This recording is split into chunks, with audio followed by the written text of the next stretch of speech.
இனிய வணக்கம். மானம் என்ற அதிகாரத்தில் 8வது குறளாக நாம் காண இருக்கிறோம். 968. மருந்தோம் அற்று ஊனோம்பும் வாழ்க்கை பெருந்தகைமை பீடு அழிய வந்த இடத்து என்ற குறள்.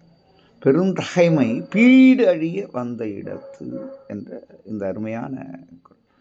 இப்போ மருந்து என்பது உயிரை காப்பாற்றக்கூடிய ஒரு அமுதம். ஊன் என்பது இந்த உடம்பு. இதை ஓம்புதல் என்பது பேணுதல்.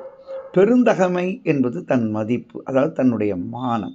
பெருந்தகைமை பீடு அழிய என்று சொல்லுகிறார். அதனுடைய பெருமை அழியும் காலத்தே பீடு அழிய வந்த இடத்து. இந்த குறளை பார்த்தோம்னா, அது ஒருவனுடைய தன்மானத்துக்கு கேடு வரும்பொழுது உயிர் முக்கியமா, இந்த உடம்பு முக்கியமா? உடம்பு தான் முக்கியம் அப்படின்னு மானம் இல்லாமல் நம்ம வாழ்ந்தா, சரி இந்த உயிரை நம்ம சாகா உயிராக வச்சுக்க முடியுமானா அதுவும் முடியாது. உயிர் ஒரு நாள் போகத்தான் போகுது. இந்த மானத்தை விட்டால் உயிரை காப்பாற்றலான்னா அந்த நேரத்துக்கு வேணால் காப்பாற்றிக்கலாம், நிரந்தரமாக காப்பாற்ற முடியாது. அப்போது வள்ளுவர் ஒரு கேள்வி கேட்குறார். உன்னுடைய தன்மானத்திற்கு ஒரு இழுக்கு நேரும் பொழுது உனக்கு உயிர் முக்கியமா, மருந்தை உண்டு உயிர் முக்கியமா, அல்லது உயிரை விட்டு உன்னுடைய மானம் தன்மானத்துக்கு வந்த கேட்டினை நீக்குவது முக்கியமா? நீ ஏன் உனக்குள்ள ஒரு பட்டி மண்டபத்தை நடத்திக்கோ அப்படின்னு கேட்குறார். அப்போது ஒருத்தருடைய அவனுடைய தன்மானத்துக்கு ஒரு ஒரு குறைவு ஏற்படுகிறது என்றால், அழிவு என்று கூட எடுத்துக்கொள்ளலாம். ஏற்படுகிறது என்றால் அது பரவாயில்ல, எனக்கு உயிர் தான் முக்கியம்னு வாழ்கிறது ஒரு கேடு. அதை விட என்ன, இறந்து போவதே மேல், தன் உடலை பாதுகாத்தலை விட அழிவது மேல், உயிர் போவது மேல் என்பது தான் வள்ளுவ செய்தியாக இங்கே இருக்கிறது. மருந்தோமற்று அந்த உடம்பை வளர்க்கணுமா உன்னுடைய அப்படின்னா என்ன அர்த்தம்?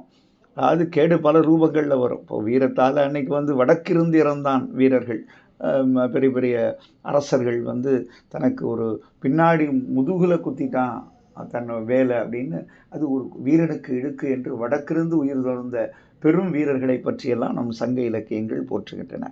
அப்போ அவங்கெல்லாம் என்னென்னா, எப்படியோ வாழணும்னு நினைக்கல, இப்படித்தான் வாழணும் அப்படின்னு அந்த வழிமுறைகளை வைத்ததால் அவர்களால் படையின் பெருமை காக்கப்பட்டது, நாட்டின் பெருமை காக்கப்பட்டது, இல்லங்களின் இனிமை அங்கே நுகரப்பட்டது. அப்போ இங்கே எப்படின்னா இதுதான் நம்ம பார்க்கணும்.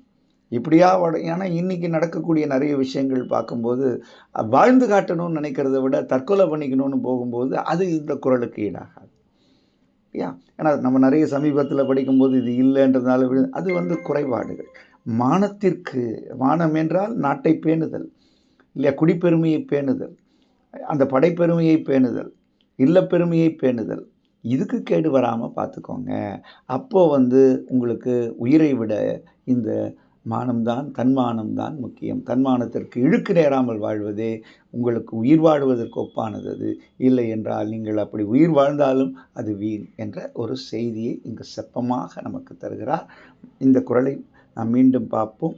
மருந்தோமற்று ஊன் ஓம்பும் வாழ்க்கை பெருந்தகைமை பீடு அழிய பெருமை அழிய வந்த இடத்து. அவ்வளோதான் எடுத்துக்கொள்வோம் என்று சொல்லி இதனால் இனிய நாளாக, மானமிகு நாளாக வாழ்த்துக்கள். நன்றி, வணக்கம்.